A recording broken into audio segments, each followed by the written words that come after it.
This is London, one of the most visited cities on earth. Every year, 30 million people come to witness history, iconic landmarks, cultural attractions, and bustling neighborhood.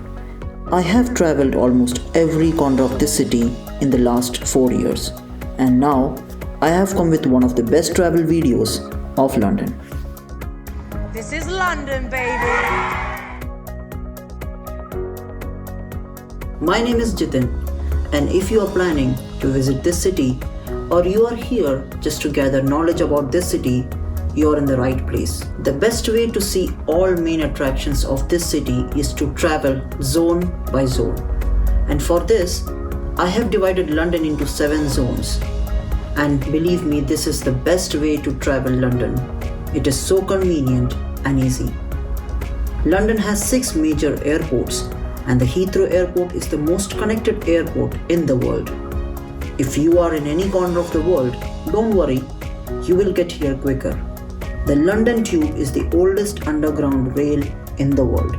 So traveling might seem complex, but it is easy if you have a TfL app. And I have pasted a link in the description down below. Do check out. Now let's get started with the first zone, Greenwich. Begin your journey in the historic borough of Greenwich, a charming district on the south bank of River Thames. Stepping off at Greenwich railway station, your first stop is the iconic Royal Observatory. Perched atop a hill in Greenwich Park, the observatory offers stunning views of London and is home to the Prime Meridian line, marking the division between Eastern and Western hemispheres. Descending the hill, visit the National Maritime Museum, where entry is free and you can enjoy maritime history. Next, visit the Royal Naval College, admiring the grand architecture and serene atmosphere. So all these places that I have mentioned is located one by one. So you don't have to catch another transport or you don't have to travel long distances. Walk 10 minutes and you will reach the Greenwich Market. And then quickly head to visit the historic Cutty Sark, a ship-turned museum which recounts the golden age of British maritime trade. It was the fastest ship at its time.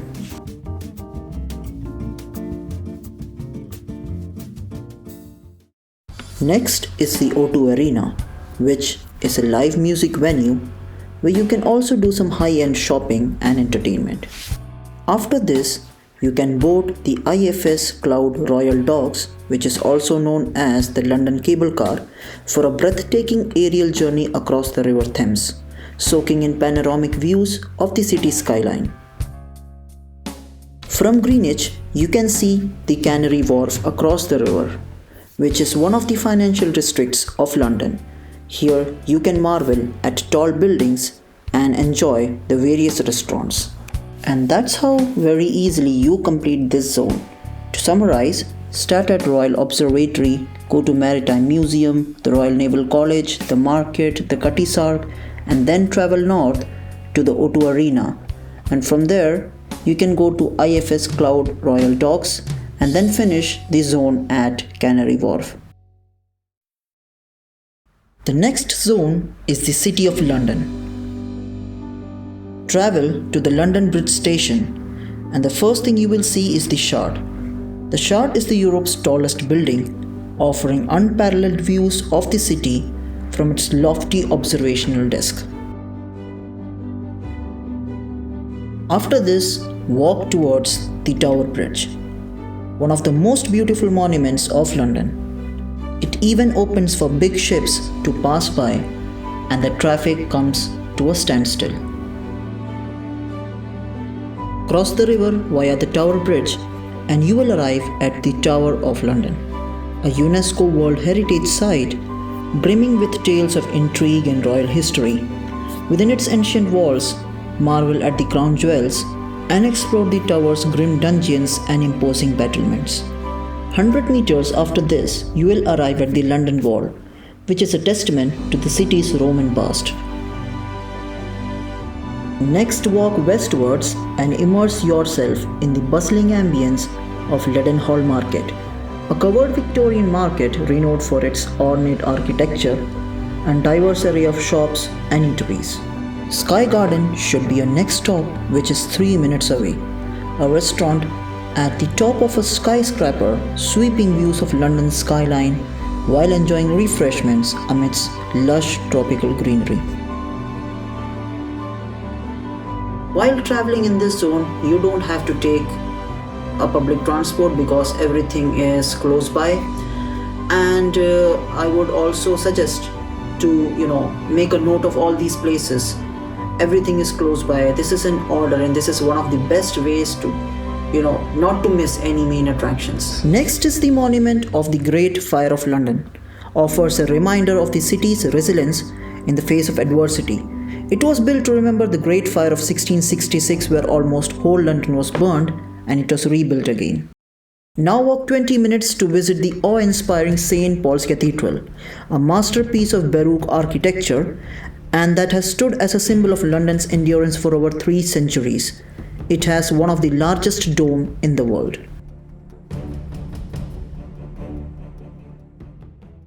And that is how you complete the historic city in style and simple.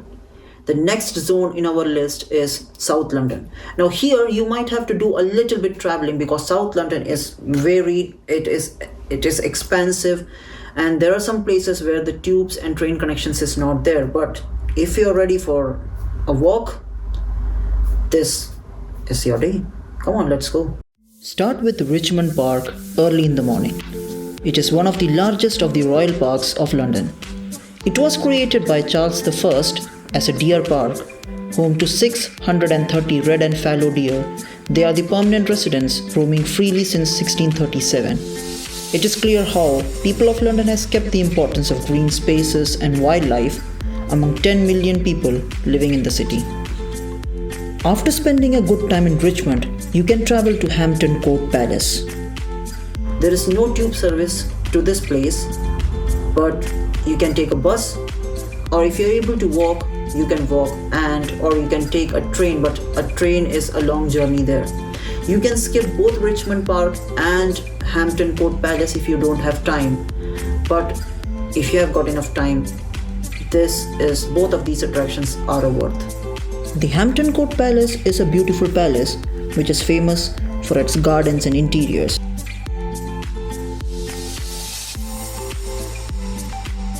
Now return back to the heart of the city and visit the Imperial War Museum, delving into the harrowing stories of wartime heroism and sacrifice.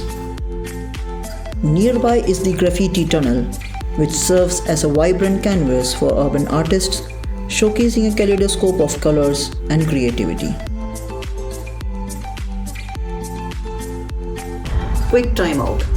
If you want to visit a lot of attractions and you are worried about different tickets and the entry things and all, there is one pass which I use regularly to visit a lot of attractions in one single ticket, and that is the London Pass.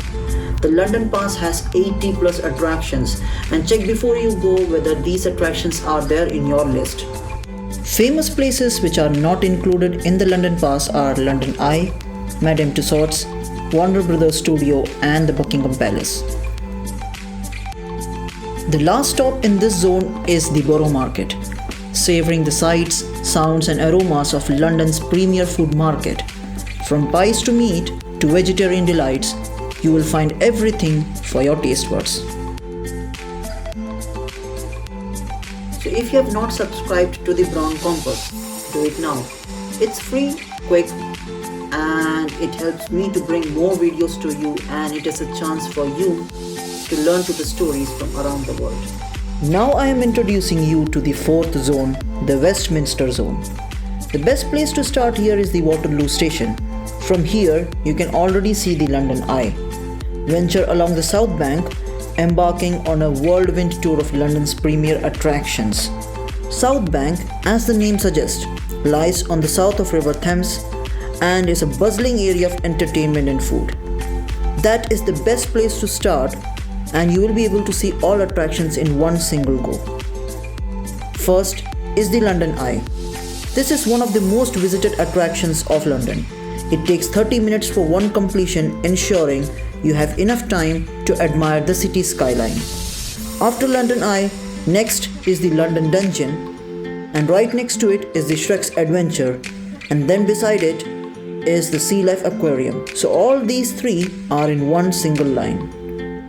Now you enter the Westminster Bridge. Another thing is, if you are in a very short vacation and you don't want to travel too much, I recommend the big bus.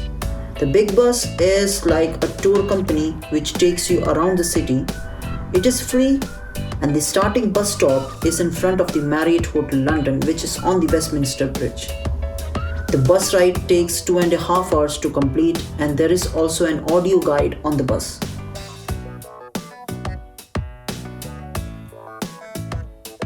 Big Ben is the next big thing. Everyone knows about this, and London is incomplete without this. The Palace of Westminster should be your next stop, and you can visit the UK Parliament as a guided tour.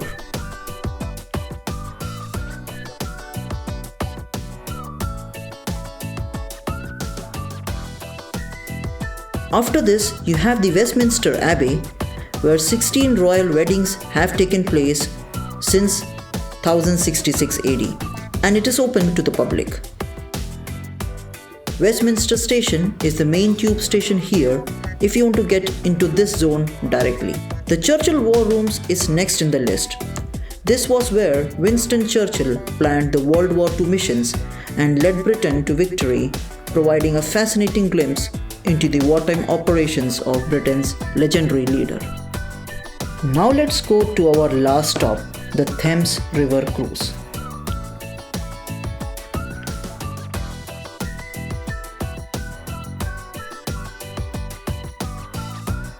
Many tourists book river cruises at the daytime, which is only till 17:45. But I suggest Uber boats by Thames Clippers because they are available till late nights. By this, you will be able to see London at night at a very nominal price. Start at the Westminster Pier and travel to the Tower, and then return back to the same spot, witnessing one of the best night lights of any city.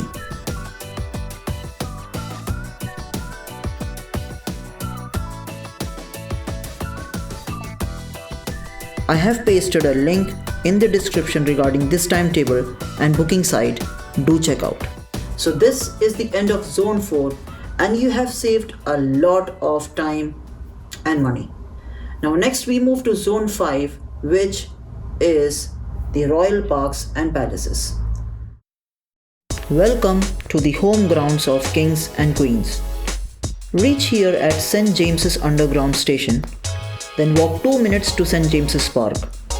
This royal park is a 57-acre park which has a small lake, and you can feel wild parrots here. At one end of St. James's Park is the Buckingham Palace, perhaps the most famous palace in the world. You can enter the palace from July to September. Witness changing of the guard ceremony outside Buckingham Palace at 10:45 am, although it is not happening every day. It is included in the London Pass but requires advance booking.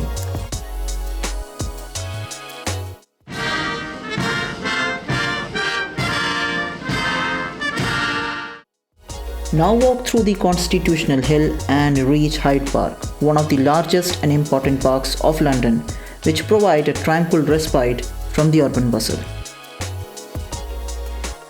Walk further to reach Kensington Palace, which is one of the official residences of the British royal family. You can visit the Kensington Palace in a small fee, or it is free via the London Pass. Your last stop in this zone is the captivating exhibits of the Natural History Museum, which is a must for history and science lovers. Our sixth and the next zone is the West End, the entertainment district of London. Reach the underground station of Temple, then walk a few minutes to Somerset House. Somerset House is an art gallery and it is free to enter. Then walk towards Charing Cross to reach the bustling energy of Trafalgar Square, named after the famous Battle of Trafalgar. Today, it is a place of public gathering and political demonstrations, and a must visit if you like fountains and statues. Just next to it is the National Gallery. At the National Gallery, you can see masterpieces by the likes of Van Gogh, Da Vinci, and Monet. Next, walk towards the Covent Gardens, which is one of the most famous places for food and shopping.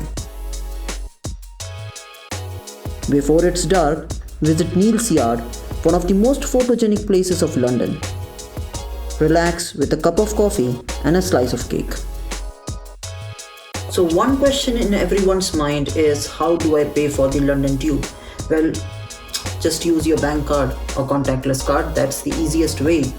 You can use as your Apple Pay or Google Pay. You simply have to tap on the buses and trains.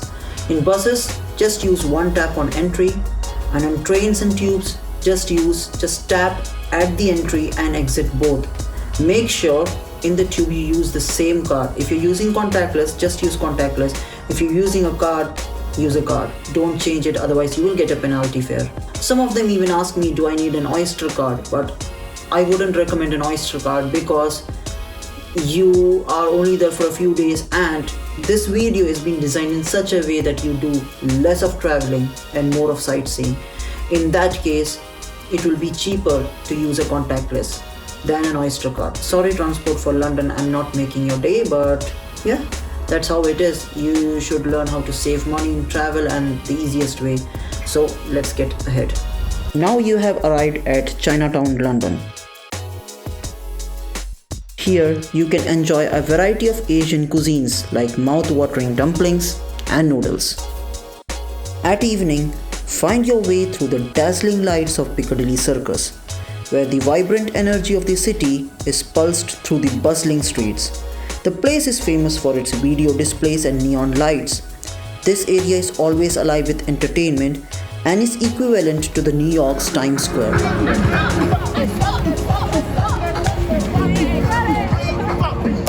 As night steps in, the city becomes more awake.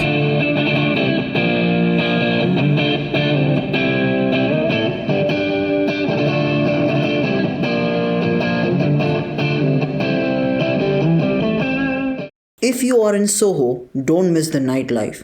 London's Soho has one of the best nightlifes in the world. The electric atmosphere of its trendy bars, restaurants, nightclubs, vibrant pulse of London's nightlife.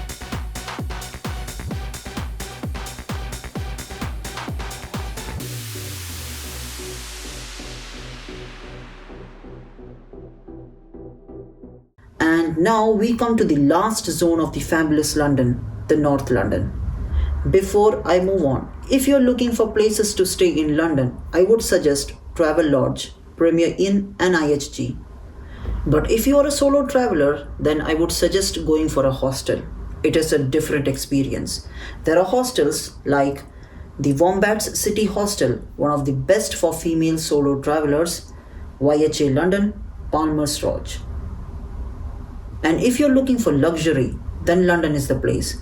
The city with most number of 5-star hotels in the world. Now coming back to North Zone, start all the way top at Watford by taking an overground train from London. The Watford junction is where you should get off.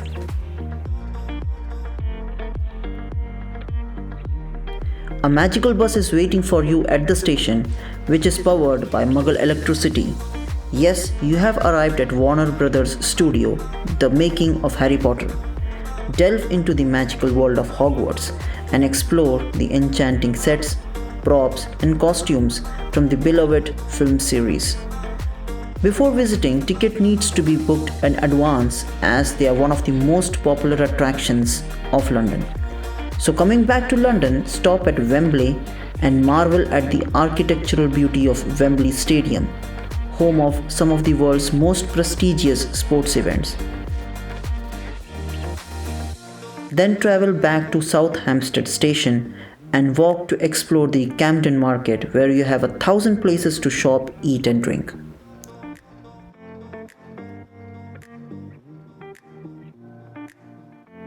Then venture to the London Zoo if you are an animal lover, where you will encounter a list of exotic creatures from around the globe. Though the zoo is small, but it is the world's oldest scientific zoo. Travel through the Regent's Park and arrive at Madame Tussauds at the other end. Here you will find wax figures of world's most famous personalities.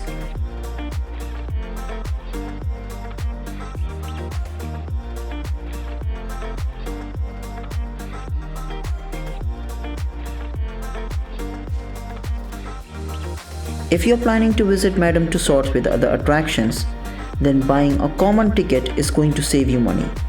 You will get a combined ticket from their official site lastminute.com. Follow the link in the description of the video and you will find great discounts there. After 5 minutes walk, at the Baker Street is the Sherlock Holmes Museum, which offers a fascinating glimpse into the world of legendary detective. So that's the end of the endless list. There are still many attractions I have left, but these are the main attractions of the London city. There are some other notable attractions I have missed, like the British Museum containing various artifacts, the Kew Gardens, which is a botanist delight, the Chelsea FC Stadium, also known as Stamford Bridge, the Tottenham Stadium if you are a Spurs fan, the Emirates Stadium for the Gunners. Actually, there are many stadiums. People breathe and live football here. That's all for this amazing video, and subscribe and keep following for more. If you have any questions regarding this city, do let me know in the comment section below. Bye for now and happy traveling.